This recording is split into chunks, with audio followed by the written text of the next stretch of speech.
Good morning, everybody. Happy Thursday. We have an amazing show for everybody today. What do we have, Krystal? Indeed, we do. So we have some big updates this morning about Evergrande. That's that Chinese property development company that is in danger of collapse, potential contagion across the Chinese economy. Some people are calling it potentially a Lehman Brothers moment for China. Indications this morning that in spite of all expectations, the Chinese government may not actually bail them out. So we're going to talk about what's going on there. Some interesting updates on everyone's favorite ex-president. Of course, I'm talking about George W. Bush joining up with Liz Cheney, getting the whole band back together. Saagar, you love to see it. One thing you do actually love to see is he got yelled at by a war veteran for his many crimes. So that was very satisfying. We'll show you that. Interesting moment with Bill Gates getting asked about Jeffrey Epstein. I'm not going to say anything more. We'll show it to you and talk about that. Also, The View ladies melting down over Monica Lewinsky, reviving some great old debates from 1999. We also very excited about guests we have on today. Ben Schreckinger, he wrote a book about the Biden family, tracking Joe's career, talking about some of the family corruption. He also broke, you guys might have seen this, he broke the story that, oh, lo and behold, at least some of those emails on Hunter's laptop were actually legitimate. Yeah. He tracked down the people who were the recipients of those emails, specifically the ones about Joe Biden possibly getting a little bit of kickback. And he was like, yeah, it's totally legit. I'm sure you're totally shocked to find out that the Hunter laptop was actually a real thing. But we wanted to start with a big old mess here in Washington and the most consequential game of chicken that anyone has ever seen between progressives and corporatists on what exactly is going to happen with this reconciliation bill. And the first thing I want to say is because the way they decided to do this is so complex, it's so mired in like procedure and the parliamentarian and reconciliation process and all of this nonsense, I understand it's really easy for eyes to glaze over, but I want you to know that the potential implications here are absolutely massive. This is the Biden agenda. Okay, if nothing happens on reconciliation, that's it for his presidency. That means that there is no changing the trajectory for working class people. There's no changing the trajectory for climate change. All of union rights, all of these things that have been proposed to be included in this package, that's it. It's done. It's over. So the entire Biden presidency is basically at stake right now this moment. That's right. Right now in this moment. So on one side, you have the progressives. Their position has always been, look, these two pieces, the bipartisan infrastructure proposal, which we think kind of sucks and don't really want to vote for, we will only vote for that if it's tied to the reconciliation bill. The original deal was that the corporatists were on the opposite side. Okay, fine, we'll vote for the reconciliation piece if we get our infrastructure deal. In recent weeks, they've tried to tear those things apart so that they only get their stupid bipartisan infrastructure deal and that the reconciliation bill effectively gets tanked. So the question has been, number one, are progressives going to hold strong? Are they actually going to stick to their position now that there's starting to be some pressure on them and the media is starting to turn on them? We're going to show you that in a moment. And number two, are the corporatists going to stick to their position? Are they actually going to let both bills fail, both their infrastructure bill and the reconciliation bill, and effectively tank the entire Biden presidency? So far, neither side is blinking. Let me show you first the chair of the House Congressional Progressive Caucus, Pramila Jayapal, talking about their position. How many members are there of the House Democratic Progressive Caucus? There are 96 members, and over half are absolutely committed to making sure we deliver both bills at the same time. So 48 Democrats will vote against the House infrastructure bill if it does not come with the budget reconciliation package. Is that right? More than half of our members will vote for both bills. And this was the deal, Jake, that came out of the Senate when progressive senators passed the bipartisan bill in the Senate. It was on the specific understanding and commitment that both bills would move together. And so now we want to make sure that both bills are moving together, and we're going to hold to that commitment. And so, yes, more than half our members will not move the bipartisan bill without the reconciliation bill being passed. And that bipartisan infrastructure bill is supposed to come up for a vote on Monday. So we'll this see. is all coming to a head very, very quickly. But what she says there that is crucial is, look, we got 90 plus members of the House Progressive Caucus, and at least half of them, so 40 to 50 members, are not going to vote for the infrastructure bill. The infrastructure bill will fail if we don't have it tied together with the reconciliation bill. So far, the progressives hanging in there tough, being very clear about their position, at least with regards to that tactic. What they haven't been clear about is what they would accept on a scaled down reconciliation bill, which is where things may end up landing. On the other side, you have Josh Gottheimer and the corporate Democrats. They're the ones who only want the infrastructure bill. They don't want the reconciliation bill whatsoever. They're saying that, listen, we're not going to vote for this reconciliation bill, especially if we don't get our infrastructure package, which we, again, are supposed to vote on Monday. Let's take a listen to what Josh Gottheimer has to say. Well, first, the vote on infrastructure, of course, is out of the Senate sitting waiting for our vote. So we should all get behind that on Monday. And then we're going to, of course, keep working so hard as we have been on the reconciliation bill. There's so many things in there that are important, from climate to reinstating the state and local tax deduction, which matters a lot to Jersey, where I'm from, to get taxes down for our families. There's no reason why this can't get done. And I'm really optimistic that it will. But it makes no sense to actually, these are two separate bills. They stand on their own. Yeah. It makes no sense to vote against an infrastructure bill that's got 2 million jobs a year with it to help hardworking men and women of labor. It makes just no sense to me. So we're going to get that done. It's a key part of the president's agenda. And I know that every Democrat will ultimately be there at the end of the day. So effectively what happened here is corporate Democrats have sort of blown up the truce in the deal that they had. They want the bipartisan infrastructure deal, which is very business friendly. They don't really want reconciliation, even though he says, oh, sure, there's great stuff in it. Clearly, their tactics are meant to kill the entire reconciliation package. The last thing that I'll show you, and then we can discuss, is, of course, whose side is the media going to take? Oh, they're already going. They're starting to take the knives out to go after progressives and act like they're the ones that are standing in the way of any sort of progress here. Let's take a listen to Kate Baldwin, who is sort of representative of this line of thinking from CNN, challenging House Budget Chairman John Yarmuth, who, by the way, is siding with the progressives in terms of tying these two bills together, which was the original deal. Let's take a listen to that. It makes no sense to vote against an infrastructure bill that does so much and has so much bipartisan support. Do you agree with that? Yeah, I agree with that.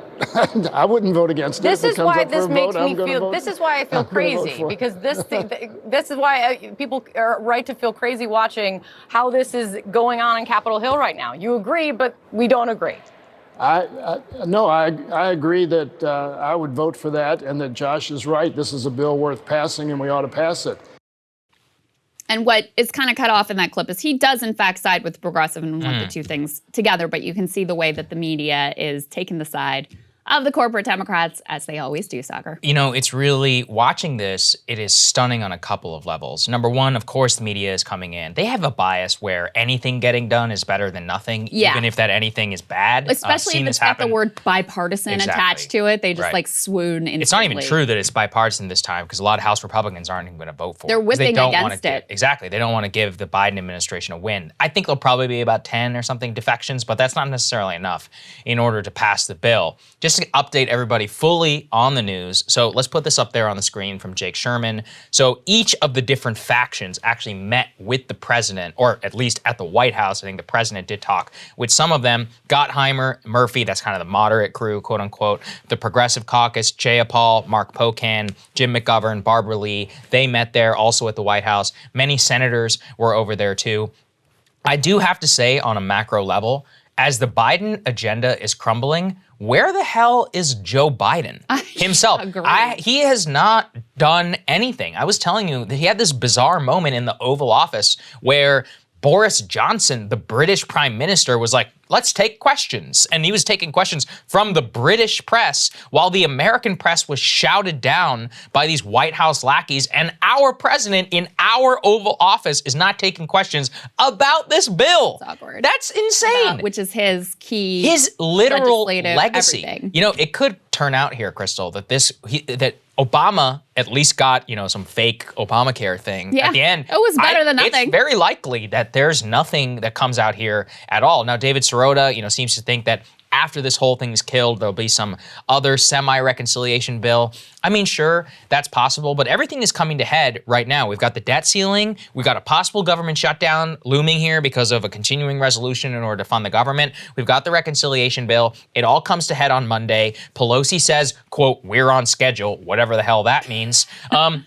It's very clear that the votes are not there. There's also clear that there's no way in hell that the actual top line numbers on the reconciliation bill itself are agreed to by Monday. I just don't see that humanly possible. No. All of it is crumbling. The president himself is nowhere. I mean, look, Obama, to his credit, I guess, in the middle of Obamacare negotiations was always there. I actually, was reading his book recently, I'm sorry, everyone, I had to, in order to convey exactly the mindset as professional hazard. But look, like I said, he gave that special address to Congress on Obamacare where Joe Wilson shouted, "Oh, you lie," or whatever. Yeah. He was actually down on Capitol Hill all the time. He was deeply invested in a lot of the negotiations. Biden, by all accounts, is nowhere to be seen. I mean, sure, he'll call Sinema, he'll call Manchin, but he hasn't even been down to Capitol Hill to whip any votes. What is he doing? That was actually during the Obama administration. Who was it that they frequently sent down to Capitol Hill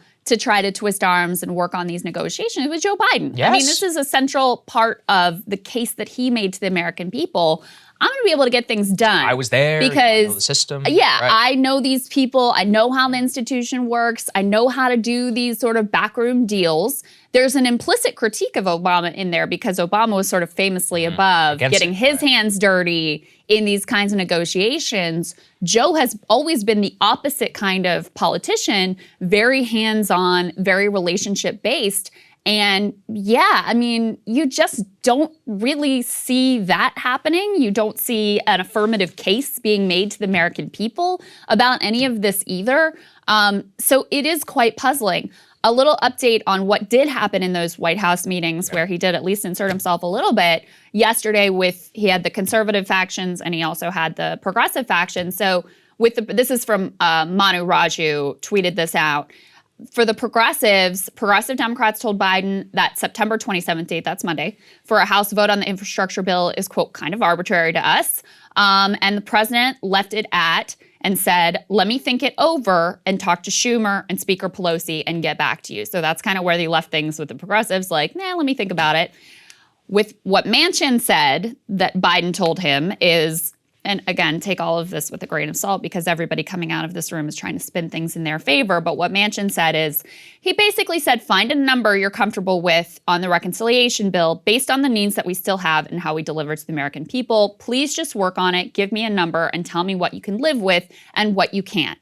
So that would seem to indicate that they're trying to push in the direction of what Sirota has been indicating and what we've sort of speculated as well, that ultimately, even if this infrastructure vote gets pulled or fails on Monday, that there's going to continue to be negotiations and they'll come to some number. Is that number going to be acceptable? Is it going to be worthwhile? Is it going to strip, remember something we've been talking about here for a long time that suddenly the mainstream media just picked up on, is that Joe Manchin heads the committee that writes all the climate change portions. Right. So is that going to be remotely acceptable to progressives who've said no climate, no deal? Do they continue to draw a hard line? All of these things, gigantic question mark, and still entirely possible that the whole entire thing collapses. As you said, there are two other major issues coming to a head right now as well, which is the debt ceiling. We're about to reach that sometime mid-October. And government shutdown at the end of the month if they don't pass a stopgap spending bill. John Yarmuth, who again is chair of the House Budget Committee, we have this tweet, I think, his staff says that there is no time to alter the reconciliation bill or write a standalone bill to lift the debt ceiling. Okay, what does that mean? It means that they've left themselves in a position where they have to get Republican help to lift the debt ceiling before a default in October. They could have lifted the debt ceiling through the reconciliation bill if they had put that in the original budget instructions, but they didn't. And now what he's saying is there's no time to do that. We don't have time before October 15th to go back and do new budget instructions and start this process all over again. Because the Senate would have to vote them, then it would have to kick it over to the House, then they'd have to redo it. It's a whole thing. It's a whole process. It takes floor time, and there just isn't enough time between now and October 15th to do this in the way that Democrats could do it on their own. How is that going to get resolved? Don't know. Their theory of the case right now is that if they put the lifting of the debt ceiling along with the stopgap budget bill that would basically allow the government to not shut down, that Republicans will be pressured and forced into helping them lift the debt ceiling. There's no indication that that is the case. I don't think that. And I explained this the last show. Every Democratic president, and actually Republican president, Trump fell for this too. Every president goes, American people aren't going to blame me. They're going to blame Congress for screwing around. Trump made that gamble. Obama made that gamble twice. Who did it work out for, everybody? It never works out for the people in power. Yep. Why? Especially in this particular case, people can say, hey, you run the government. What are you doing? You have all three, you have both houses of Congress, and you have the president. If the government shuts down on your watch, they ain't going to blame Republicans. Even if it is 100% their fault, it feeds into the chaos. Biden's approval rating is already tanking. The economy thing in particular is where he's already has lost the most amount of ground. You have a government shutdown that always costs billions of dollars to the economy. I have zero doubt in my mind that the Biden administration would be the one that suffered the most. Republicans have no incentive. And actually, you know, to your point too, this again shows how much of a failure Biden is in terms of policing the actual coalitions within the Democratic Party. 11 senators, let's put this up there from, I think it's another Jake Sherman tweet, which is 11 senators have come out to back the House progressive. So it's not just like the House who's rabble-rousing here. You've got Cory Booker and Gillibrand, Hirono, Merkley, Padilla, Sanders, Warren, you know, Brian Schatz, Tina Smith even from Minnesota, Sheldon Whitehouse, all those people in the Senate are actually backing the idea because they don't necessarily like the bipartisan infrastructure bill either. Biden has not done any real job here in trying to square the circle. And, you know, going to Manchin and saying, give me a number you can live with. I mean, he's one senator, but here you have 11 who have an entirely other different agenda. I'm just really struck by his complete lack of insertion into the process so far. This kind of hands-off thing. He styles himself as LBJ and FDR, and I can tell you that neither of those presidents, I think, I've got books about coming behind me, neither of those presidents did anything of the sort and were deeply and intimately involved in these negotiations. This is a big leadership failure, in my opinion, the fact that it even got to this point. And now it's so precarious, I don't see any of the option but to fail. I don't see how else it could go. I mean, we're not geniuses here, but we said as soon as the relief bill passed and they didn't put some of these things into it at the time when there was real momentum and there was this real push and there was a lot of pressure on senators to deliver after they promised these checks and all this stuff. When he didn't do that then, at that point, we both said this could be it for him. That's what I said. I mean, political capital. This is, you know, listen, it's like, I mean, look at the history of presidents, which I know Joe Biden has done. He's wanted to be president for like 87 years, okay? So he's studied the history of how these administrations unfold. He participated for 8 years as vice president. Most everything happens in the first 100 days. What doesn't happen in the first 100 days is not likely to get done. So gigantic mistake number one is not trying to make some of these big, permanent, lasting changes, not just the little stopgap relief stuff that's already come and gone, to do that in the first 100 days. The fact that that didn't happen, gigantic miss, gigantic failure. Then this decision to split these two things apart. And because he, you know, this bipartisanship fetish and obsession in Washington that has thoroughly rotted Joe Biden's brain and the brain of like 99% of the press corps here, led to them splitting these two pieces apart. And now it's creating a giant mess because an entirely predictable thing said. At first, the corporatists were like, yeah, sure, we'll go along with that. And then they sensed a moment to get the upper hand and they've taken it. So they're putting into peril his entire agenda.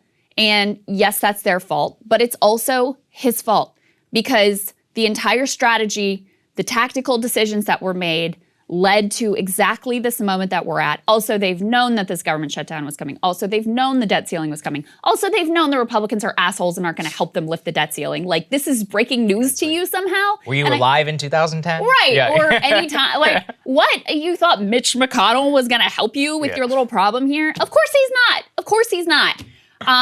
So they've created a gigantic mess for themselves, and it is entirely unclear how any of this gets resolved. But I can tell you, the idea of a $3.5 trillion reconciliation bill or anything close to that getting through, dead. I remember you saying that actually almost immediately after the CARES Act. You're like, what are you doing? You're like, this is the time. And, and I remember, I think I was looking at the schedule whenever they're like, well, nothing's going to pass till October. I was like, that's in 4 months. Yeah, like, wait. We're not going to be able to get to it. Yeah, I was like, I know how to read a calendar. That just means you all want to go on vacation, which is what happened. Oh, and then they were like, their justification was, well, negotiations will happen during vacation. Yeah, how did that work out? How'd that work out? Amazing. Another huge story we've been tracking here is what's going on in China, Saagar. Yeah, so actually I'll read some breaking news that actually came out this morning from the Wall Street Journal. So it's China makes preparations for Evergrande's demise. So we brought you previously Evergrande, that highly leveraged real estate company, which is in China. They have the largest debt burden of any publicly traded real estate company in the world. It's particularly significant in China because it's kind of the leading edge of this real estate boom, which compromises about 1/3 of their entire economy. So it's such a huge sector. At the same time, a huge amount of the Chinese public is actually very invested in Evergrande because I think, 1.5 million, something like that, people have deposits with the company and are waiting for delivery on their houses. Now, the company itself has not even barely been able to make payroll. They have been paying out huge amounts of dividends to their shareholders. Oh, coincidentally, also their CEO, who's made $5 billion actually from the companies alone in dividends. One of the richest men in China. One of the richest men in China. All of this being said, and the reason why it's very significant, is that Evergrande itself, both its bonds as well as its stock, is actually held by a significant number of American companies, specifically private equity guys, BlackRock and more, God bless them, I guess, who are in real trouble. You just hate to see it right now. But what they have done essentially is we have globalized and interconnected our entire economy. Yeah. So back in 2008, when our economy crashed, obviously rippled over into China because they held our stuff. Oh, well, thanks to globalization, now we hold a lot of their debt and their bonds, which can affect our markets. So the demise of Evergrande itself could actually trigger an entire fallout within the Chinese housing economy as well as here at home. Now, the Xi Jinping and the Chinese government, you might say, why don't they just bail them out? Part of the issue is that the popular uprising against Evergrande is both there, so people are angry, but two is that Evergrande is in violation of something called the 3 red lines. So back, I think a couple years ago, Xi Jinping recognized, hey, this thing is out of control, this is crazy, we have to draw some sort of lines in terms of our real estate market, and they drew the 3 red lines. Won't bore everybody with the details, but it involves debt, it involves the way that you operate your finances, kind of like the stress tests that we have for our Federal Reserve on our major banking institutions. Evergrande right now is currently in violation of all 3 of the red lines. So if the Chinese Communist Party were to bail them out, they're basically sending a message to the entire real estate market and the Hong Kong Stock Exchange that actually our rules don't matter anymore. Well, this morning, brings us to the breaking news in the Journal, China and Beijing has made calls to local officials across the country to prepare for a, quote, possible storm, meaning that the officials are signaling a major reluctance to bail out Evergrande.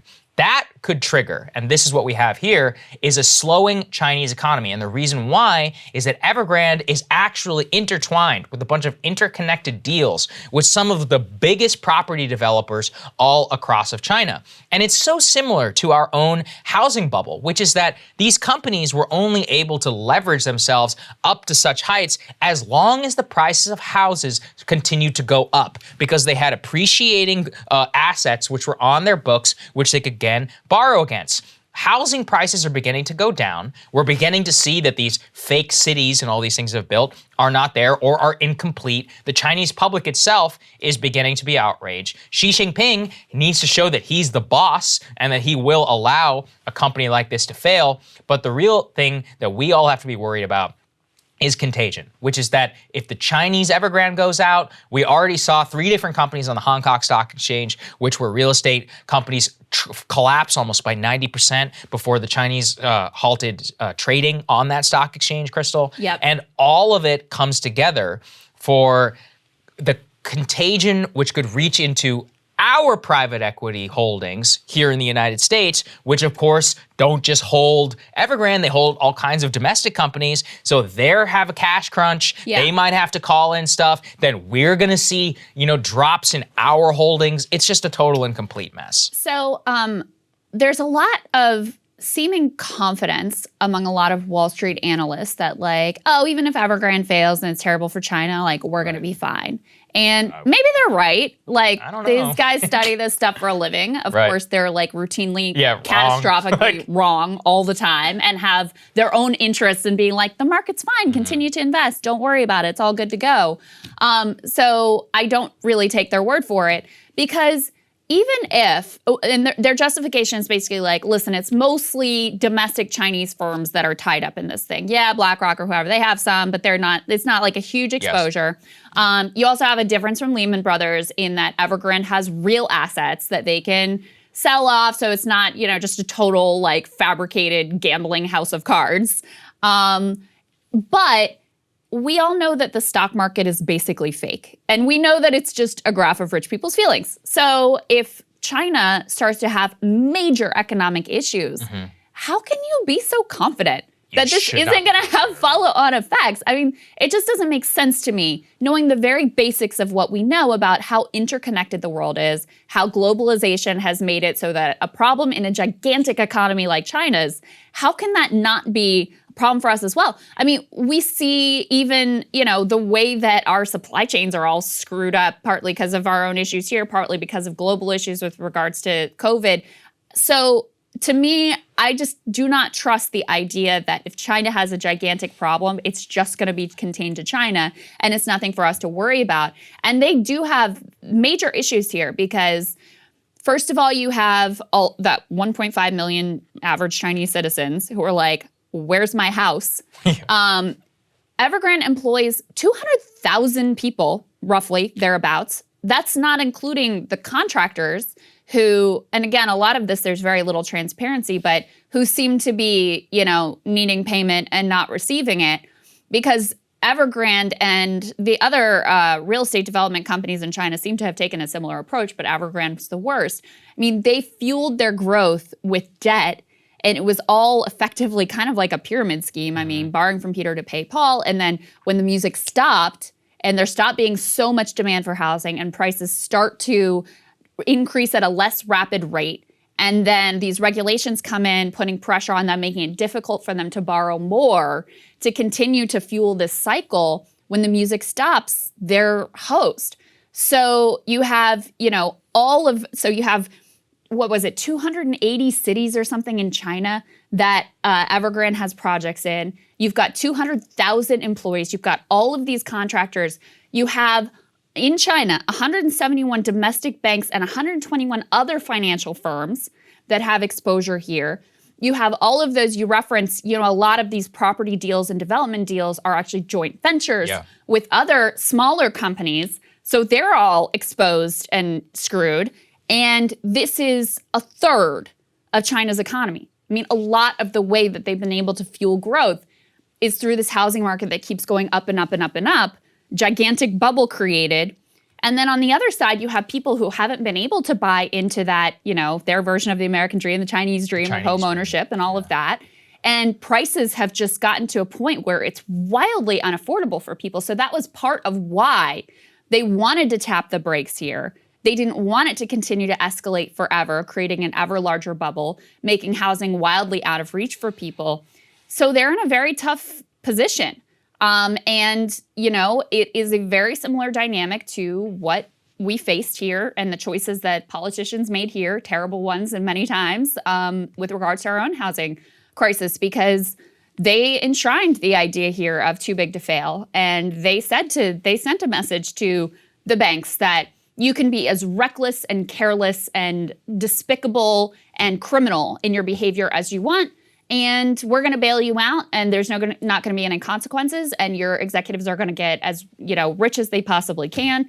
And they're worried about sending the same message domestically in China to these firms that they've been trying to kind of reel in that well, actually, you are too big to fail. Actually, we are going to come to your rescue. And actually, everything we said was kind of bullshit. No, you're exactly right. And so S&P 500, let's put the CNBC tear sheet up there. The S&P Global actually put out a report saying they don't think China may bail out Evergrande here unless there's, quote, far-reaching contagion. And well, One person who I think we should all take seriously is Jim Chanos. He's actually the guy, the short seller who predicted Enron's collapse. Let's put the New York Post tear sheet up there, which has written up his comments. He says that the collapse of Evergrande could actually be worse than Lehman Brothers. Here's what he says, and this echoes a lot of what you just said, Krystal.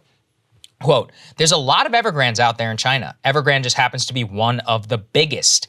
But all the developers look like this. The whole Chinese property market are on stilts. In many ways, you don't have to worry that it's a Lehman Brothers situation, Lehman type situation, but in many ways, it's worse because it's symptomatic of the whole economic model and debt that's behind the model here. So what we're pointing to is that Evergrande, just like Lehman was the worst, right? It had the most mortgage-backed securities out of all of them. But that didn't mean that Morgan Stanley and Bank of America and Goldman and all these other people were like great actors. They were just not as screwed. So Evergrande is just the tip of the iceberg here in terms of the Chinese property market. And actually, the real estate in China comprises more of their financial sector in terms of their overall economy than the financial sector did here in the United States at the time of that crisis. Now, look, at the end of the day, I can't foresee a total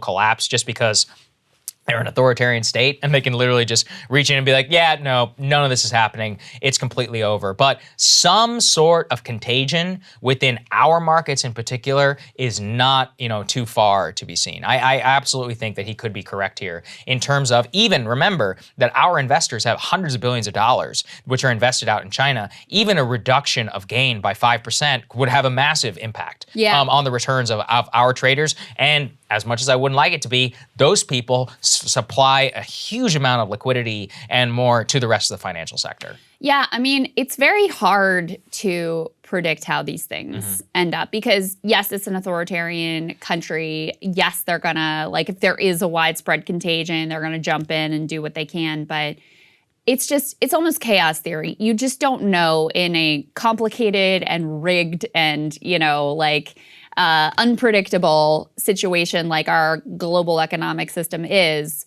You just don't know what's ultimately going to happen. I was thinking this morning, the person we need to get on to talk to about this is Dylan Ratigan, who is so insanely correct about the housing crisis and tends to be able to really understand these dynamics and see through sort of the bullshit and the spin of everybody propping up whatever their own self-interest is in the crisis. But certainly something big to keep an eye on, and we'll see where it goes and continue to look for people like Dylan and others who we actually trust who were right last time. Just don't listen to the people who were wrong last time around. Just sort of ignore them. On Iraq or the financial crisis? Yeah, that's this just time, a good rule of thumb. Yeah. And that's actually a great segue. People who were wrong or got us into Iraq or lied us into Iraq and committed massive war crimes. George W. Bush. Speaking of criminals. Speaking of criminals. So he's having a little bit of a renaissance right now, Saagar. It is interesting because for a while he was just kind of quiet, doing his painting at his ranch or whatever. I don't know if you agree with this, but it seems like he's starting to have the confidence to reinsert himself into our political conversation. We certainly saw that with the obnoxious, speech. Horrible 9/11 speech that he gave. No other president or former president spoke. I couldn't believe that. He did. Right. Horrible. And lacking in any, repentance or self-reflection or any of that, and making the case for a new domestic war on terror to match the horrific, unconscionable war on terror that he launched during his administration. Well, now he's getting the band back together. Liz Cheney in a lot of trouble there in Wyoming in her congressional race, but don't worry, the cavalry is riding in to back her up. Throw this invite up on the screen. Having a fundraiser with special guests, President George W. Bush, and some other familiar names on there. Yeah. In particular, you might note one Karl Rove is also on the committee, for the finance committee there. So she's certainly not going to have an issue raising money. But I mean, this is why it's was so bizarre and troubling to see the way that MSNBC and CNN and mainstream Washington were propping up and cheering for Liz Cheney because she happened to be, correct on the one issue that seems to matter to them, which is Donald Trump.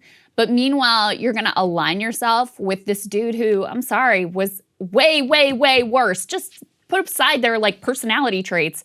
But in terms of the damage that he wrought on our country and on the world, there's no contest between George W. Bush and Donald Trump. And she's celebrated even as she's like bringing back to life and aligning with these horrific Bush-era neocon war criminals. There's nothing, that list there is like a murderer's row. Like Karl Rove, Harriet Miers, Kay Bailey. This is Bush Mafia. Kay Bailey Hutchins, she was senator from Texas back whenever I was growing up. Yeah, my great senator along with John Cornyn. A lot of these people from the Bush White House. And actually, I recently reread a history of the Bush years just because in order to get myself right before 9/11, so I could do that monologue that I did, I think, on September 14th. And it was incredible to me that even within the White House, so even within the neocon faction on Iraq, who do you think believed the most in the nation-building vision? It was Liz Cheney. She even believed in it more than her father, Dick Cheney, Rumsfeld, all of them. She was a true neoconservative believer, which means she herself is just as responsible for justifying that war. She pushed President Bush in order to stay the course and all of that. I mean, if you think about even the crimes of that, as opposed to, pushing for all the ridiculous stuff that she has in Congress, deregulation, et cetera, you put it all together and you're just like, this is the last person on earth anyone should be defending. And Bush is coming out for her for one reason, which is that she worked on his campaign, she worked in his administration, but she advances the vision that he put forth on the world. We know the consequences of that. And we both saw this video with great relish, an Iraq war veteran who actually interrupted Bush at one of his more recent speeches. And you can just see the passion in his face. He said a lot of what I've always wanted to say, what I think a lot of people wanted to say, and he has the actual credibility in order to say it to him. Let's take a listen to what he did.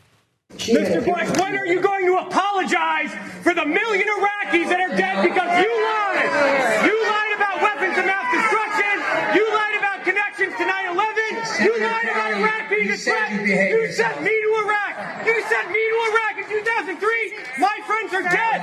Joshua Castile. You killed people. You lied. You lied about WMD. A million Iraqis are dead because you lied. My friends are dead because you lied. You need to apologize.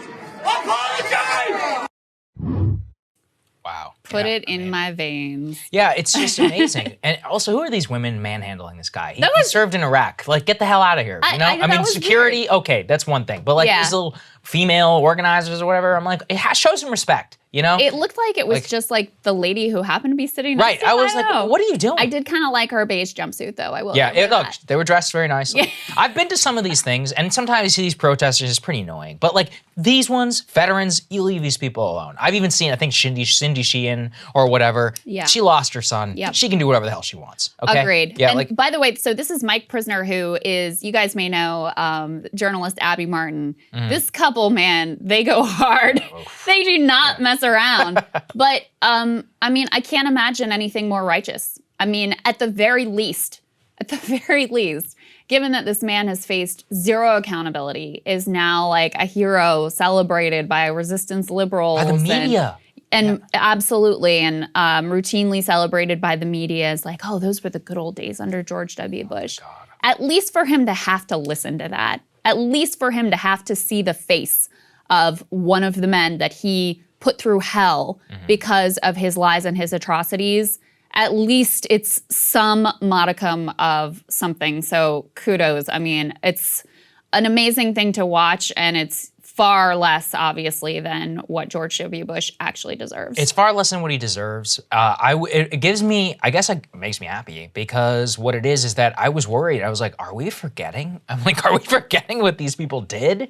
Are we like, the totality of it is almost hard to remember and to realize. Iraq, the trillions of dollars, the Iraqis who are dead, the Americans who are dead. I mean, people who died for nothing. Yeah. I mean, for lies. And I don't mean that in a derogatory term. I you know, their service always has to be remembered. I'm saying like they were put in harm's way by our leaders for a straight up lie. And their legitimate, this is what, you know, this is like, it just really disturbs me. Their legitimate feelings of patriotism and desire for service and desire to do good in the world. you manipulated that That's and you sick. weaponized that and sent them in many cases to their death or to be maimed or to, end up with PTSD or traumatic brain injury that ruined their life. The milestones they missed at home, whether it was the birth of a child or a birthday or a graduation or whatever it was, like, you did that. And at least for one moment, he had to look in the face of someone that he committed these crimes to. Yeah, so props to him. I guarantee you he will not remember it. He sleeps just fine at night. He has like a religious zeal that he did the right thing, but I think the rest of us should remember. Yeah. Okay, speaking of people being confronted, I guess, evil people being confronted, Bill Gates recently gave an interview with PBS NewsHour's Judy Woodruff, and she pressed him pretty hard on Jeffrey Epstein, his past connections there, and Gates gives one of the most bizarre answers that I've ever heard. For those who are watching, pay very close attention to his body language, the fidgeting, how uncomfortable he is. For those who are listening, we'll describe it to you on the other side. Let's take a listen. It was reported at that time that you had a number of meetings with Jeffrey Epstein, who, when you met him 10 years ago, he was convicted of soliciting prostitution from minors. What did you know about him when you were meeting with him, as you've said yourself, in the hopes of raising money? I had dinners with him. I regret doing that. He had relationships with people he said, would give to global health, which is a interest I have. Not nearly enough philanthropy goes in that direction. Those meetings were a mistake. They didn't what he purported, and I cut them off. That goes back a long time ago now. So there's nothing new on that. It was reported that you continue to meet with him over several years. And that, in other words, a number of meetings. What did you do when you found out about his background? Well, I've said I regretted having those dinners, and there's absolutely nothing new on that. Is there a lesson for you, for anyone else looking at this? Well, he's dead, so in general, you always have to be careful. I'm very proud of what we've done in philanthropy, very proud of the work of the foundation. That's what I get up every day and focus on. Ooh, he's dead. So there's no lessons? There's no lessons? That's really something. It's like, maybe I should have done more due diligence as the world's richest man. Like, maybe I shouldn't have tried to use Epstein as a vector to try and win the Nobel Peace Prize. Maybe I shouldn't have been hanging out with him and venting about my wife, which, as a reminder, put the New York Post thing up there. Obviously lying about the nature of his contacts with Jeffrey Epstein. The New York Post article says Jeffrey Epstein gave advice to Bill Gates about ending his marriage to Melinda. Now, okay. All right. Got it. Apparently, this is probably leaked by Melinda's divorce team and all of that. But there have been multiple reports indicating, and there have been multiple witnesses who said, actually, they were boys. They were buddies. Mm-hmm. Like, this is where he went to escape. He wasn't happy in his marriage. Right. This was where he went to relax, and that it was a point of contention in their marriage because Melinda has worked on, ending sex trafficking, and this is an issue that she's actually invested some time in. So she's like, what the hell are you doing with this dude? Question that we all continue to have. And remember, he was a convicted pedophile by the time that Gates was hanging out with him. There's no excuse. There's no, I didn't know. No, he was already convicted whenever this happened, and he got his little sweetheart deal. And Gates hung out with him on multiple occasions. As I pointed out, the Norwegian press revealed that Gates actually flew with Epstein to France and that they visited the head of the Nobel Committee because Gates is obsessed, as he keeps pointing to, with getting the Nobel Peace Prize for his work with the Gates Foundation. And that is really what this was all about. And it's funny, too, whenever you listen to Gates talking there, first of all, he's the richest man in the world. He doesn't actually need outside financing. Right. So what's going on there? Like, what? Or I guess now he's second richest man in the world, whatever. So he's the second richest man in the world. He doesn't need outside financing whatsoever. So now what? Why are you meeting with Epstein? And Epstein, according to Gates, was promising him all of this, these like financing structures in order to get development work done. I have said this a million times, like with Leon Black, who was worth $9 billion, who was a Wall Street titan, who says that he went to Epstein for tax advice. For a lot of these guys, they can have, look, if the people who are worth 9 and 80 billion can't have access to the very top of the advisors in the legitimate world, the Goldman Sachs, what are you doing? Whenever you're going to Epstein, this whole tax advice stuff, it doesn't hold up whatsoever. I mean, Gates can call any bank and any billionaire in the world in order to go sit down with them to talk development financing. You had to go to this guy? Why this guy? Right. And I think we're beginning to learn some of that.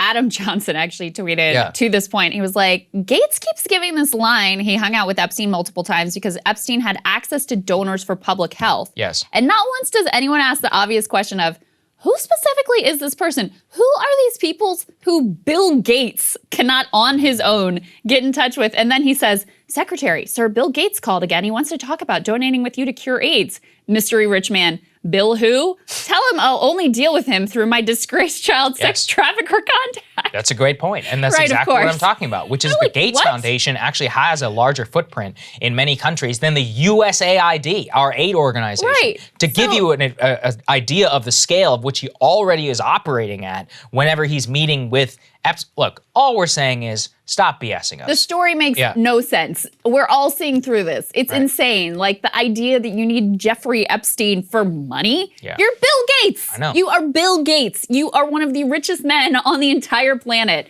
And you need Jeffrey Epstein to have access to donors or access to money. It's so silly and absurd. Like, we're not this stupid, Bill. I would also be remiss if I didn't mention that Leon Black, we didn't have something made for this. He's the former private equity giant, former CEO of Apollo Global Management, billions of dollars under management, himself a longtime billionaire, was just recently accused by a second woman of violently raping her at Jeffrey Epstein's Manhattan townhouse in 2002. Obviously, he denies it, all the legal caveats and all that, but look, I'm just saying, we've got the Prince Andrew situation here where he's literally being protected by the palace guard from being served papers. Like they've got the Metropolitan British Police are protecting him from being able to be served with the lawsuit so that he cannot be tried in a civil court here in the United States. Leon Black, now accused, second person. He's forced out of Apollo specifically because he was hiding his ties to Jeffrey Epstein. Now, Bill Gates, every time the guy does an interview,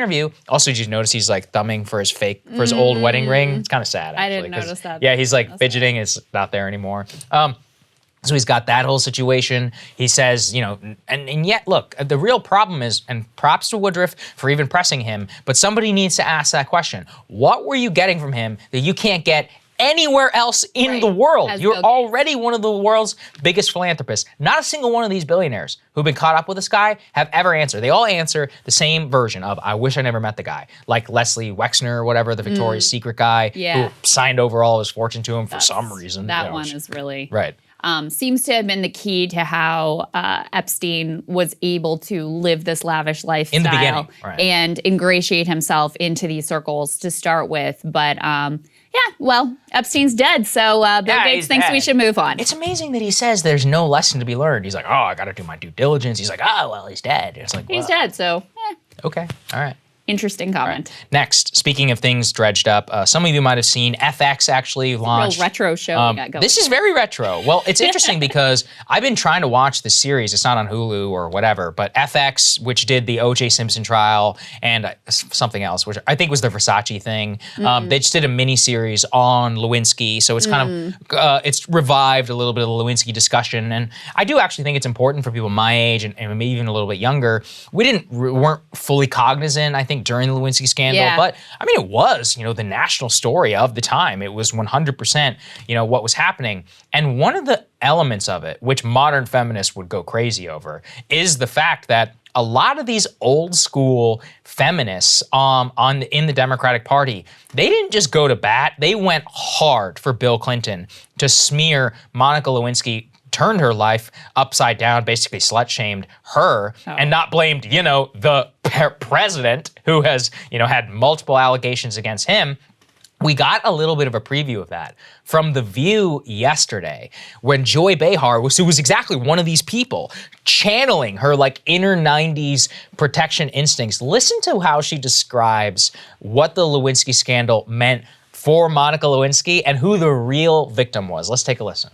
I would submit here that the real victim was the United States of America and Hillary Clinton.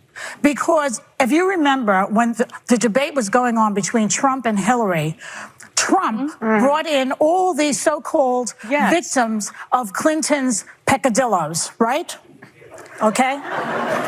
And if they had brought in, if Democrats had done the same and brought in Donald Trump's victims and those who alleged, they wouldn't have done anything. Oh, they would have needed an arena. Exactly. And to be clear, there were a lot of.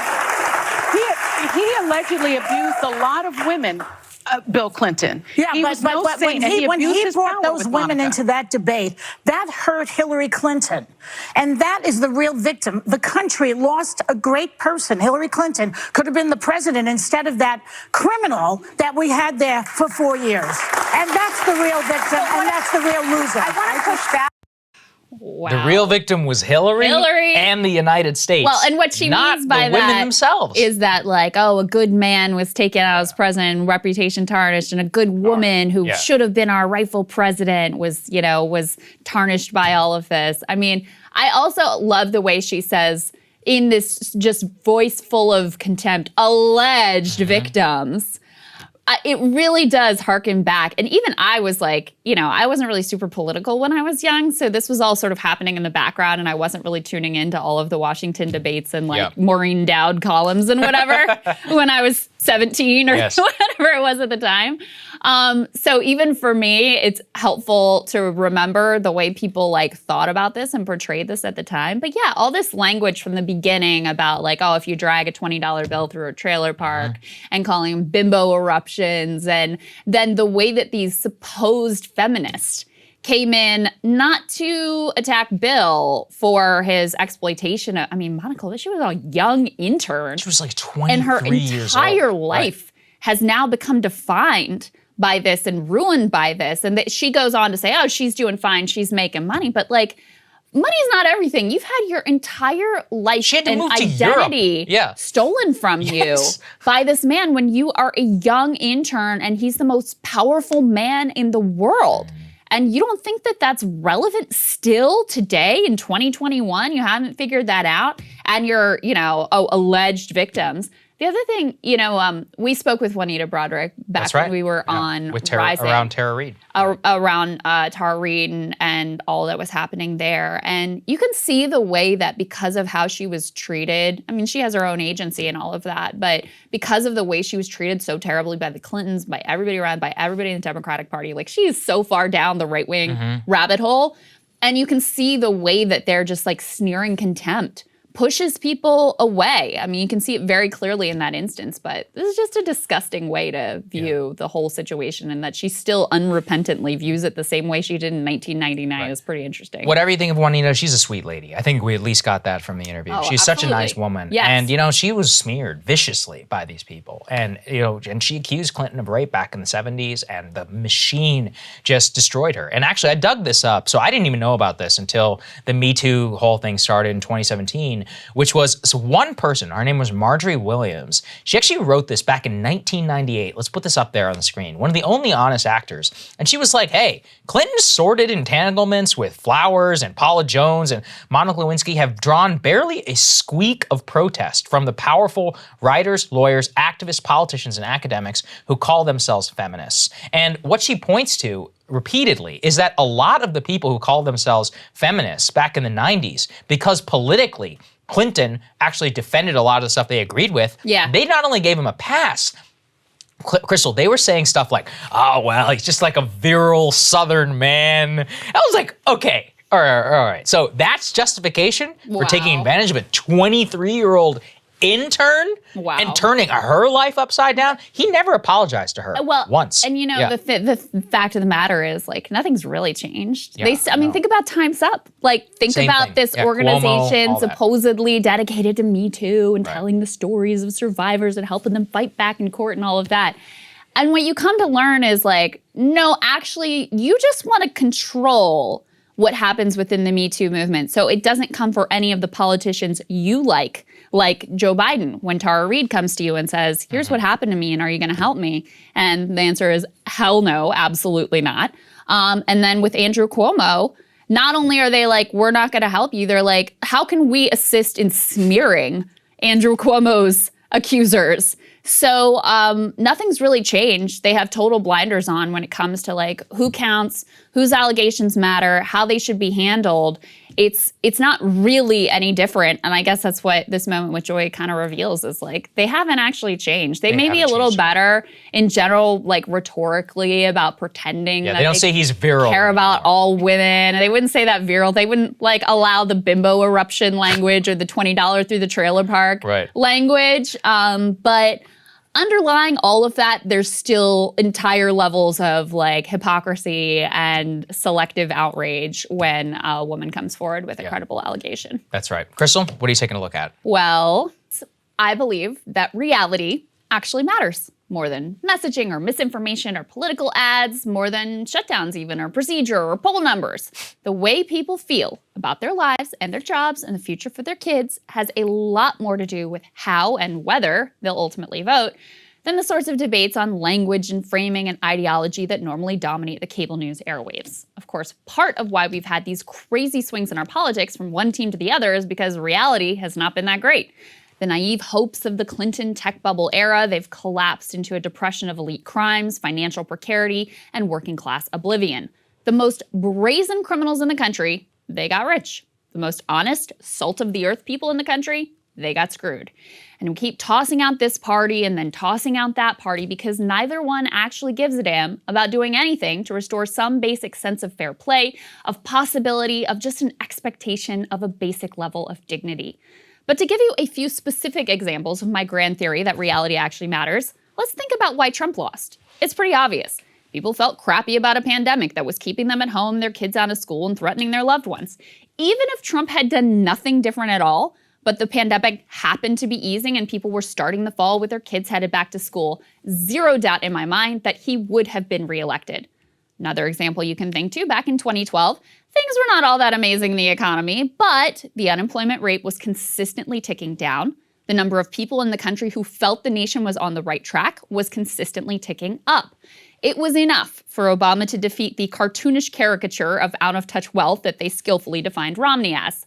But things were very, very different just 2 years earlier in the midterms of 2010. You remember this? President Bush, when he went through a similar thing, came out and he said this was a thumping. And you talked about how it was humbling, or you alluded to it perhaps being humbling. And I'm wondering, when you call your friends, like Congressman Perriello or Governor Strickland, and you see 19 state legislatures go to the other side, governorships in swing states, the Democratic Party set back, what does it feel like? Feels bad. Yeah, now, I'm not recommending for every future president that they take a shellacking like I did last night. I'm sure there are easier ways to learn these lessons. A shellacking. Reality sucked in 2010. The left was furious, the right was furious, the economy was terrible, the recovery was slow, the mood was seething. And voters either stayed home entirely or they showed up to register their fury by kicking out the party in power with gusto. That was the year I ran for Congress as a Democrat. Amazing timing on my part. But the truth of the matter is, Democrats that year, they deserved to lose. Remember, these people had a majority in the House. They had a supermajority in the Senate. They were entrusted with astonishing power, historic power, at the most critical moment imaginable, and they blew it. They deserved to lose because they didn't jail any bankers for their crimes, because they didn't end the wars they said they would, because they were more worried about Chuck Todd thinking they spent too much money in the stimulus than actually getting the policy right.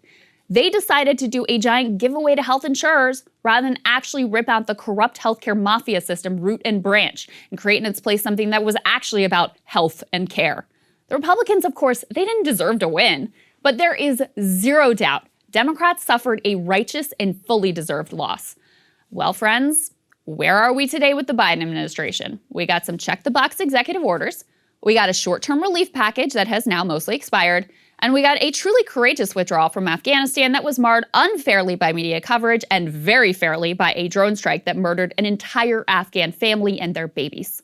The rest of the Biden promises on everything from unions to economics to civil rights and immigration, they have all collapsed in a heap at the feet of Joe Manchin, Josh Gottheimer, Kyrsten Sinema, and most importantly, Joe Biden himself.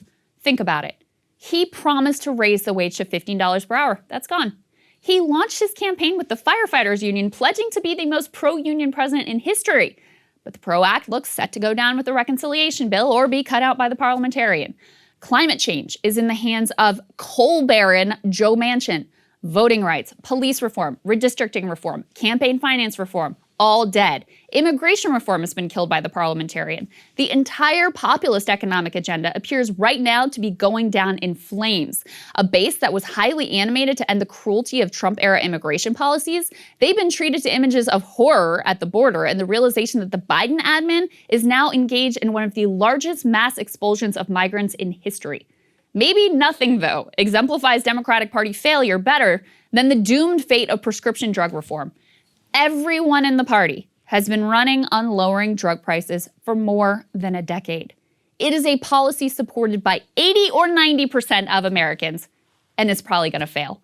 What is a political party worth if they can't even deliver on something so incredibly basic, obvious, and long pledged as lowering prescription drug prices? Now listen, you might be on one side or the other of some of these issues, but two things are abundantly clear. Number one, Biden voters were lied to. The promises were fake. Number two, reality right now sucks. Let me show you in one graph how people are feeling about the state of America right now. Just take a look at this chart. So the number of Americans who think we are on the wrong track has spiked dramatically over the past several months. You can see that at the end there.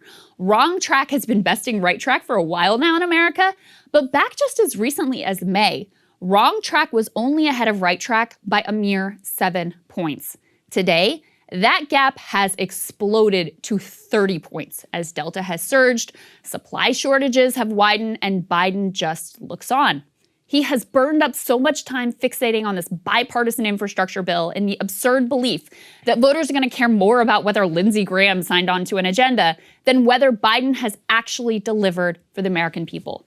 Biden's reconciliation bill is the last big chance to change the state of reality. Not because it has to be, but because Biden himself has decided to handcuff his agenda through his own lack of boldness on executive action, through a bizarre deference to an unelected bureaucrat, to an unwillingness to end an arcane procedural rule called the filibuster, and a seeming unwillingness to use a single hardball tactic to bring the corporate sellouts to heel.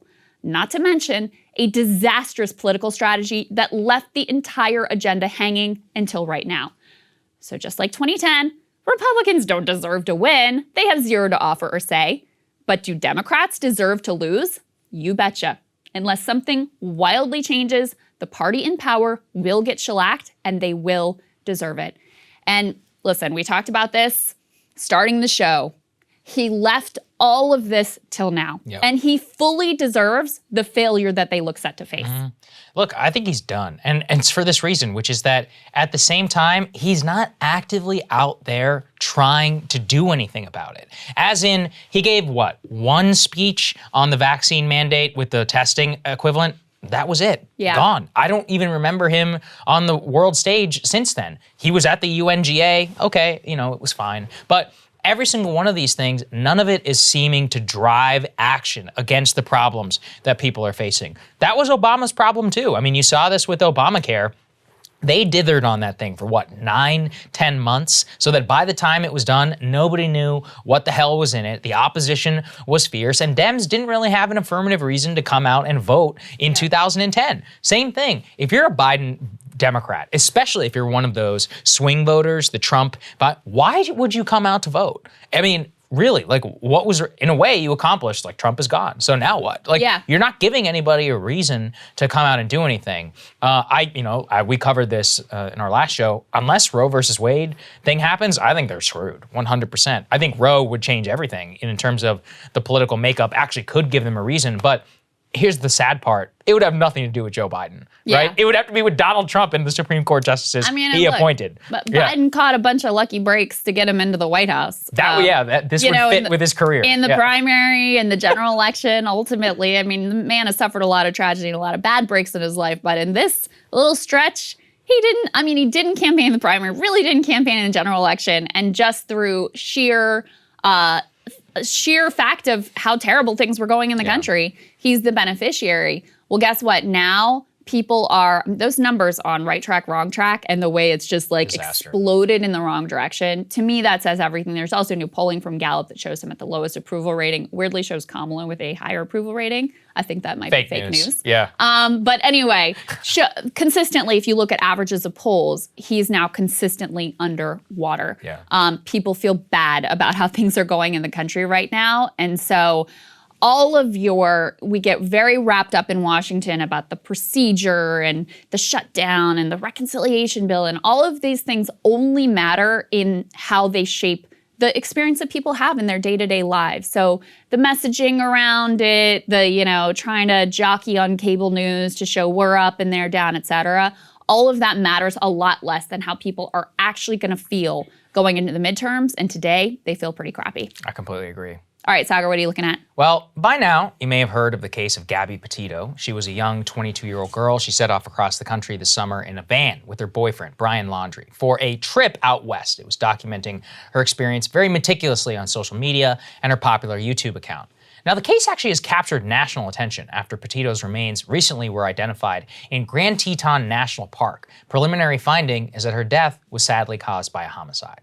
Now, before I get to the specifics of the case, let's just say her death has caused a lot of takes. One of the most popular is this: who cares? People go missing every day. MSNBC's Joy-Ann Reid, in particular, was outraged at the attention on Petito's death, saying it's a case of missing white lady syndrome. Let's take a listen.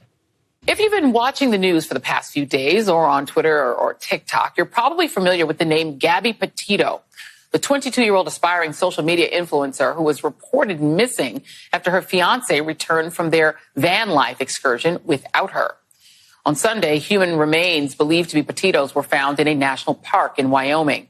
An autopsy is scheduled for tomorrow to confirm the identity. Now, it goes without saying that no family should ever have to endure that kind of pain, and the Petito family certainly deserves answers and justice. But the way this story has captivated the nation has many wondering, why not the same media attention when people of color go missing? Well, the answer actually has a name: missing white woman syndrome, the term coined by the late and great Gwen Ifill to describe the media and public fascination with missing white women like Laci Peterson or Natalie Holloway, while ignoring cases involving missing people of color. Now look, is race a part of national coverage? 100%. And the cases of Natalie Holloway and Laci Peterson were actually sensationalized 2 decades ago. But what the entire media is missing here is that they were second to this story, not first. The reason that Petito's case gained such salience online is it was born of interest online. TikTokers, YouTubers, Instagram people, they considered Petito one of their own, and they got involved in the case to piece together the pieces that the cops had very obviously missed. And here's the thing, the facts of this case are actually crazy. After Petito's family lost touch with her in August of 2021, her boyfriend showed up back in Florida 2 weeks later with the van that they were traveling in, and she wasn't there. Obviously, they had a lot of questions. What's going on, Brian? Where's Gabby? Then police showed up to his house to ask him, and he wouldn't talk to them. According to the Petito family, he wouldn't talk to them either. On September 15th, after Brian was named a person of interest in this case, he also went missing, according to that family, and nobody knows where the hell he is today. As people online became aware that Gabby was missing, a groundswell of online sleuths actually became involved. And what received particular attention was a resurfaced body camera footage of a police stop of the couple in Moab, Utah, where Brian and Gabby were actually involved in a fight on August 12th, 2021. A bystander in Moab saw Petito and Laundrie arguing, in which Petito apparently hit Laundrie in the arm as he was keeping her away from her phone. Now, that bystander heard Petito say, quote, "Why do you have to be so mean?" And he was so concerned, he actually called it in as a domestic dispute. Now, that call told police, quote, "We drove by, a gentleman was slapping the girl. We stopped, they ran and down the sidewalk. He proceeded to hit her, he hopped in the car, and they drove off together." Now, body camera footage reveals that after that couple was stopped in their van, Petito was in very obvious distress when talking to the officers. So for those who are just listening here, the audio, it's a little bit muffled. Here's a very small tidbit that just gives you an idea of what it was like. Yeah, I don't know. It's just, some days I have really bad OCD, and I was just cleaning and straightening up the back of the van before, and I was apologizing to him and saying, "I'm sorry that I'm so mean." Now look, according to the officers, she was like that the entire time. She was distraught emotionally and was apologizing over and over for being mean to her boyfriend, even though a caller said something otherwise. It doesn't take a genius to see some pretty telltale signs of domestic abuse here. But the cops wrote it off, and instead, they split them apart, asking the boyfriend to spend the night in a hotel while she slept alone in a van. Now, from there, things get even stranger. She posted on Instagram on Utah on August 25th, and then her mother received a strange text saying that she was going to Yellowstone and would have no cell service on August 30th. That was 5 days later. 11 days after that, she's officially reported missing after not being heard from, and that her boyfriend she was traveling with shows up back at his house in Florida with a van and no girlfriend. All of this were known to the police at the time, who then came to the boyfriend's house to seize the van in question. But then when they try to ask him questions, he refers them to his lawyer, refusing to speak with them. What do the cops do? Nothing. They said her disappearance was odd, but that there was no evidence of a crime in their own jurisdiction of Florida, so they just took the van and then they left. They didn't put a car, they didn't pressure the family, nothing. So, lo and behold, a few days later, when the FBI decides that the Laundrie is now a person of interest, he's nowhere to be found. They literally let him skip town, even though the dude showed up at his house with the van they were both in and refused to talk to them. Seriously, am I crazy? Is this not the easiest case to figure out ever? While the police were apparently letting the prime suspect go, people online were actually surfacing details everywhere. Geolocating, figuring out her past whereabouts. In fact, it was a pair of YouTubers themselves who happened to drive past Petito's van on August 27th in Grand Teton National Park, who then reviewed their footage and alerted authorities to the location where her body was eventually discovered. Various sightings of the couple have been reported, also on social media. The explosion of interest and a nationwide manhunt now underway for Laundrie at this time. But the review of the details is merely to underscore that both this is a pretty extraordinary case in which a person who already had a following on social media was involved in an objectively crazy situation, and where others sought to do what they could to try and locate her. And the nature of so much of MSNBC and CNN coverage in the last several days has been to essentially try and shame people for caring or tuning in or trying to help. But they ignore that unlike in the 90s, they aren't the ones who actually created the interest. It was organic. It actually stemmed from the facts themselves. I really don't know how many times we have to discuss on this show. Shaming people is likely to have the opposite reaction when you're trying to elevate something. And number two, I cannot think of a better opportunity than for anyone discussing the case, as I am right now, to draw attention to two big crises that we have in our society. One is domestic abuse, which has actually skyrocketed during the pandemic, and for which so many women suffer. And two is missing persons. Advocates are 100% correct in noting how many minorities go missing in the country. There are a lot of resources that people should look into if they're interested in helping and being aware to find other people who are missing. But what people who are apparently well-intentioned always miss is that talking down to people almost never works. While others have consternation at looking at the interest in the case, I actually see a good thing. The authorities failed Gabby Petito, but a lot of people stepped up to try and bring closure to her family, and hopefully justice for her murderer. And I choose to see hope in that, and I see it as a spirit that perhaps that we can build on and help as many people as possible. I'm curious what you think, Krystal, because I think the reflexive nature to be like, oh, it's missing white girl, all of this, I even frankly thought the same thing. But the more I looked into it, I was like, oh, actually the news was second. The interest was organic. A lot of people were really invested in this. Was it race? I don't know. Maybe. We're not, social scientists or whatever that can answer that definitively. But the tone of the coverage that I've seen from the national media on this one is trying to almost peg it like a Nancy Grace situation, which is really just not the case whatsoever, at least in this one. And we should also say, there's a chicken and egg thing here with who the news media deems worthy of coverage, because their interest ultimately is in getting ratings and clicks. 100%. And so the public is just as susceptible to the same types of biases as the media is. So the fact that it arose organically from the public, to me, doesn't make a case that this isn't an instance of, look, obviously there's been way more care and concern for not just white women, but women who are young, rich, and pretty, and well off. Sure. And I do think that Joy's comments are very reductionist because she looks at everything exclusively through a lens of race. I do think that who we choose to care about and focus on when they meet tragic ends says a lot about who we actually think matters in society, whose lives are worthwhile in society. And we know that there's a whole layering of things. And then you add on to this sort of damsel in distress idea.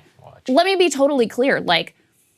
This is an absolute abhorrent, horrible tragedy. My heart breaks for Gabby Petito's family. It's also insane, the levels of law enforcement failure. Crazy. Which I should also say, I was just looking at the stats while you were talking, it's incredibly common. Yeah. And this is another especially area in domestic abuse. where there's That's domestic abuse, where there's also a black-white discrepancy. And of course, they never look at class with any of these things. Yeah, about 80% of murders of white people are solved. Only 60% of murders of black people. So something that, we've been talking about offline is these numbers just came out about how murder, singularly, 30% spike. 30%, largest spike in history since they've been tracking it. We're still at the numbers, not at the numbers that we were in the early 90s, but this is a massive story, huge jump. And so many murders happened in this country over the past year. And there's only a select few that people and the news media can seem to bother to care about.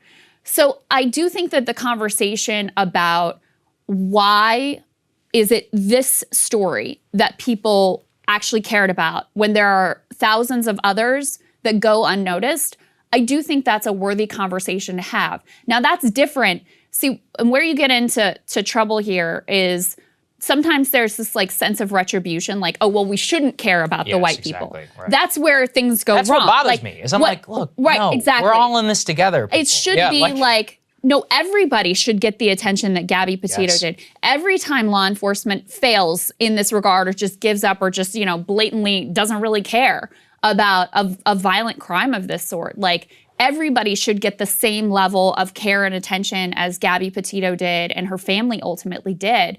And partly it's also we live for a developed country in such a violent society that it's impossible to track all of these thousands of murders and we become sort of numb to it. So there's a lot going on here. I certainly don't have any judgment or shame for the people who actually wanted to get justice and track this down, any of that.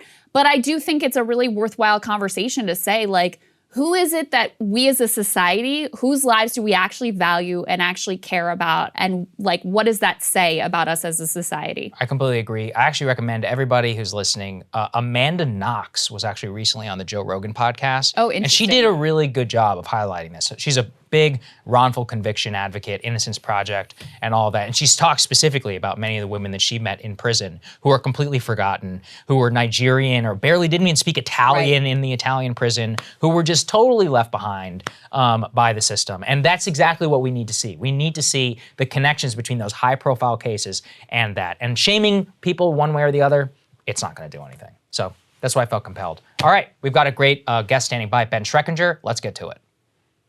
Joining us now, we have Ben Schreckinger. He is national political correspondent for Politico. But reason we have him today is he's also author of a brand new book. It is called The Bidens Inside the First Family's 50-Year Rise to Power. Great to have you, Ben. Welcome. Good to see you, Ben. Thanks so much for having me. Of course. I think we have the book jacket we can throw up on the screen so people can see it. It's for sale right now, right? Yes. So you can go out and grab it. Let's start with the big news that you broke here. I'm sure our audience will recall. Shortly before Election Day, There was a whole blow up in the media around Hunter Biden's alleged at that time laptop. There was a lot of allegations. Oh, maybe this is Russian disinformation. New York Post article comes out about it. It's censored by Twitter. You can't even share it because this came from sketchy sources and it might be Russian disinformation. You were able to nail down with your reporting that at least some of the emails that were exchanged on this laptop were in fact legitimate. Lay out for us what you found. Sure. So most importantly, I spoke to someone who for a time had some independent access to Hunter Biden's emails. They say he did receive an email from a Ukrainian businessman thanking him for the chance to meet his father, and that he did receive an email from a business partner laying out the proposed equity structure for a venture with some Chinese business executives that included the line 10 held by H for the big guy. Those were the lines that were at the center of the controversy last October, the emails that were initially published by the New York Post. And I was also able to corroborate some other emails that didn't really make the news, that just sort of show that there's other genuine material here. I spoke to a couple of people who corresponded with Hunter Biden in 2018 and 2019. They said, yup, those messages are messages I did exchange with him. And then I obtained some emails from a Swedish government agency. For a while, Hunter Biden had an office in the complex on K Street that houses the Swedish embassy. So the Swedish government was essentially his landlord. They released to me, a half dozen or a dozen email exchanges, and those match emails in the cache. So what I can say is that some of this material, at least, is genuine. Mm-hmm. It's interesting. I did not expect it to blow up as much as it did. Your report on that, some of it is genuine. The political press almost seemed to be like, whoa, it's genuine. I mean, it seemed quite obvious to me, given the fact that he didn't deny it. The Biden campaign, now administration, continues to not deny it. It almost seems unfortunate that that's the top line news. I mean, there's so much more that's packed into the book. So first, just give your reaction in terms of like how exactly the media has responded to what you've put out, but just give us more of a sense of what's in there. I mean, this is an entire thing. You really went inside of the Biden family, which is not nearly as well known as, if you think about the characters of Trump Jr. and Kushner. I mean, even Clinton and his brother Roger, everybody knew about that. Obama, right? Famously, Malik Obama, or his sister, or his mom and his grandma, they all got a lot of scrutiny. We don't know very much about the Bidens. So your reaction, and then just tell us a bit about the Bidens themselves. Yeah, I sort of knew that this would get some attention, but I also knew that for anyone that had really been paying close attention, this wouldn't come as a huge surprise. This was a massive global controversy. Nobody copied on these alleged emails, came forward and said these are not authentic. Hunter Biden has never disputed the authenticity of these emails. And one of the recipients of one of these emails, Tony Lewinsky, came forward and said, yes, this email is real, and yes, 10 held by H for the big guy did refer to plans to have Hunter hold equity on behalf of his father. Obviously, the Biden campaign has said Joe Biden never considered doing anything like that. So it is definitely interesting to see the amount of attention this gets, given how unsurprising it should be, I think, to people. And in terms of what else is in this book, where do I start? Some of my favorite parts of the book are actually about Delaware, the Delaware Way. There's this incredible saga that's not really known about a beer distributor in Delaware who'd been a big campaign bundler for the Bidens, ends up going down on some campaign finance charges. But before he does, wears a wire for the FBI, goes after some people in Biden's inner circle. That investigation did not yield real evidence of wrongdoing by Joe Biden, but through the story of this guy, Chris Dagani, you sort of go through, the deep parts of Joe Biden's Delaware, and I think it's a real glimpse of that. Yeah, so just talk some about the family dynamics. Who are the main players? How is Biden, who, we all do know the story about his wife and his baby daughter being killed tragically. Hunter and Beau are in the car. They're injured. He just was elected senator. He's 29 years old. He gets sworn in next to their hospital bed. Who is there to sort of like watch the family, keep things together and make this all work as he's going to Washington to serve as a United States senator? So it really is a team effort, starting with the first Senate campaign in 1972. It's run by his family members. Val is the campaign manager. His brother, Jimmy, one of his younger brothers, heads up fundraising. And so when Nelia and Amy die, his wife and baby daughter, again, it's Val and Jimmy who really step up. They move in with the family, and they essentially raise Beau and Hunter while Joe Biden is off being a senator. And that is really the story of the family from beginning to end. They do everything as a family. It really is a team. It's really interesting, pointing to that. And James Biden seems to escape a lot of scrutiny. The only reason I even know anything about him is through your early work at Politico, reading some of the pitch decks and things. He was, let's just say, not shy whatsoever at peddling he's like, my brother, the vice president, soon to be president. That's why we should probably make a deal on healthcare or whatever. How exactly did that come about? I mean, is this a facet of Biden's long career in the Senate? Obviously, these behaviors become learned in a way. Yeah, that's a big theme of the book, actually, which is that this is a family that does not come from money. They did not come from any sort of well-connected background. They don't have, they don't have a lot of advantages in this world until all of a sudden they get their brother, their son, their husband elected United States Senator at the age of 29 in the biggest upset of 1972. And all of a sudden, that's sort of the golden ticket. They're on the inside of the American system. And they learn over the years, what the advantages of that can be. And Jimmy, who starts, he learns the ropes of politics as a 23-year-old. He's coming up to Washington, D.C. He's talking to union bosses, other interests, trying to get them interested in his kid brother. And so he understands the intersection of money and politics better than probably any other 23-year-old in the United States at that point.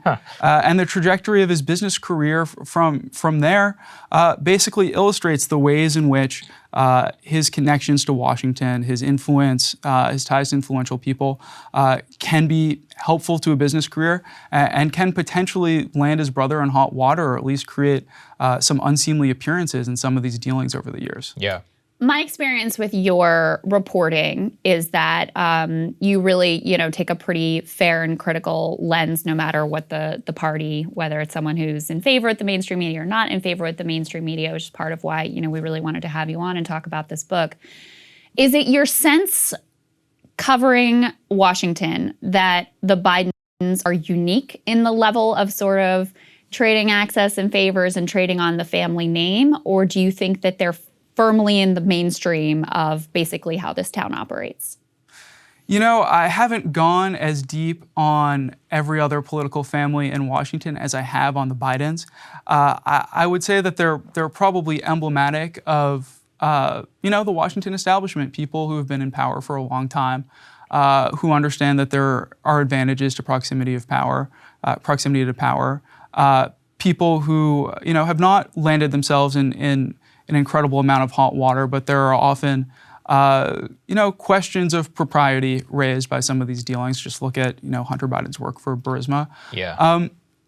And so I think that in a different election against a different opponent, someone else might have really successfully painted them as symbols of the Washington establishment in a negative way. Trump ultimately didn't succeed in doing that, but it's possible that this is something that rears its head again if Joe Biden runs again. I am interested. Hunter always comes across in your work as just this extremely tragic figure. And I mean, he is, right, in terms of the way he was raised. Obviously, Joe favored Beau, his brother, who was, kind of groomed and meant to be this next big political figure. And he's the one that's left, survival, guilt, all of that. What exactly, typifies like his behavior throughout Biden's career? He just seems like this wild card. And Biden, very strangely, because he conceives of himself, I can tell, as a stand-up guy. How does he look at the Burisma, Amtrak, credit card lobbying, the art sales? How does he justify that in his head, his treatment of his son? Is it just like a sympathy thing? Like, how does he square that with the square Scranton person that he conceives of himself of? Well, one of the themes that I see really, really early on, it's going back to the beginning of Joe's childhood, is that his parents impress upon him and his siblings that inside this household, you can fight with each other as much as you want. Outside of this household, you are Bidens and you are sticking together. And you will never speak ill of each other outside of this household. And there's a story from Joe's childhood. He's something like a hall monitor on the school bus. And Val does something she's not supposed to do. And he has this dilemma and he goes to his father. Sister, right? His sister, Val. And Joe Biden goes to his father and says, I have this dilemma, Val was, I forget what it was, chewing gum on the bus or whatever. I was told that I have to monitor this and report it to the nuns. And his father says, well, son, I guess you're going to have to turn in that badge. And Joe Biden is no longer a hall monitor after that. Wow. And I think that is sort of emblematic of the dilemma where Hunter Biden does something that does not look good, like take this position with Burisma, start selling paintings for up to $500,000 a piece. Right. Trace is really talented. Right, yeah. or engages in a relationship with Beau's widow and asks his father, will you please go on the record blessing this relationship? And his father does it. And so there's just sort of no world in which Joe Biden is going to publicly say, yes, I acknowledge that there are things that are or appear to be untoward about anything that any of his relatives do. Interesting. Yeah. I'm going to take a wild guess that you've probably gotten a bunch of Fox News requests for appearances and probably have not gotten a lot of MSNBC or CNN requests for appearances. Just speak to that piece of this, because again, my experience with your reporting is you're truly fair. You follow the facts where they lead. Obviously, this guy's in the White House. Like, Val is still incredibly important and as a political advisor within his circle. I know she's one of the people that he really listens to. There's a small cadre of them that, always have his ear. Is it depressing to you or disappointing to you that there seems to be selective interest in digging into some of the, less favorable aspects of Joe Biden's rise? Well, what I will say is that it's been very encouraging to me that my editors at Politico have said, report without fear or favor. Stood by you. Whether it's Donald Trump or Joe Biden or anybody else, that's consistently been the marching orders, and that's what the work shows. That's what the output of Politico shows. We're still pitching all sorts of networks and outlets that we hope will be interested in this. Okay. And I do think it is important to pay attention to these business dealings and the financial dealings of the Bidens. We've just emerged from the Trump era. It was awash in ethics scandals, questions about family members of the president and their business dealings and how they intersected with his official powers. It's a separate set of questions. It's not apples to apples, but these issues arise again and again over the course of Joe Biden's public life. And it's important that any outlet that's job is to scrutinize the presidency be doing that. And I will say that I think with this Hunter Biden painting venture, you have seen pretty widespread coverage of it. And I think it's indicative of the fact that people understand that this is important. It's a little too on the nose, the painting, right? Yeah, it's can't really. A bit much. Do you have a place particularly you want people to go find the book, you and everything? So do you have a place you would like them to buy Whatever your favorite bookstore is, it's on Amazon. It's hopefully everywhere. You can get the ebook version all over the place. Awesome. Yeah. And where can they find you, your work? You can go on Twitter at Schreck Reports. Good luck spelling that. SCHRECK Reports. Okay. Yeah, that's the best place. Well, we'll have links down there in the description to all of that. Ben, I just want to say, you're one of the few people who really chases after it no matter the consequences. So real props to you. I hope everybody goes and buys the book. And you're what a journalist in this town really should be. So thank you. Yeah, congrats on the book. Thanks so much. I'm so glad you guys had me on. Absolutely. Our pleasure. Thank you guys so much for watching. We really appreciate it. I hope you guys enjoy the interview. And look, we've been trying to draw as much visibility to this as possible. Covering the news here apparently has consequences. Our stuff gets demonetized by YouTube all the time. The latest example was we covered that Roe versus Wade segment. Again, Supreme Court. Just breaking down the politics of it. A major news story across the country, and it was demonetized for the entire time that was basically live until 24 hours or something later, at which point you're not eligible to you don't make back wages, right? So it's what's the point? All we're trying to point to is that the only way, and again, it will not impact our coverage. I guarantee you one of the segments today will likely be done. Maybe the Gabby Petito one. It wouldn't surprise me if the Hunter Biden one does as well. But here's the thing. We rely on you guys to make sure that we do not care whatsoever about YouTube revenue. If it's going to swing down as much as it has this month, so be it, because we don't rely on that to pay our bills. And if we did, we wouldn't be able to. So there's a premium link down there in the description. Obviously, we offer benefits, but really, this is just about bringing you the news exactly the way that we think it's important to do so. 100%. Thanks for backing us up, guys. It means everything. It allows us to do this and just to really cover what we think matters and is going to be important and relevant for you. Little programming note, next week, the schedule is going to be slightly different.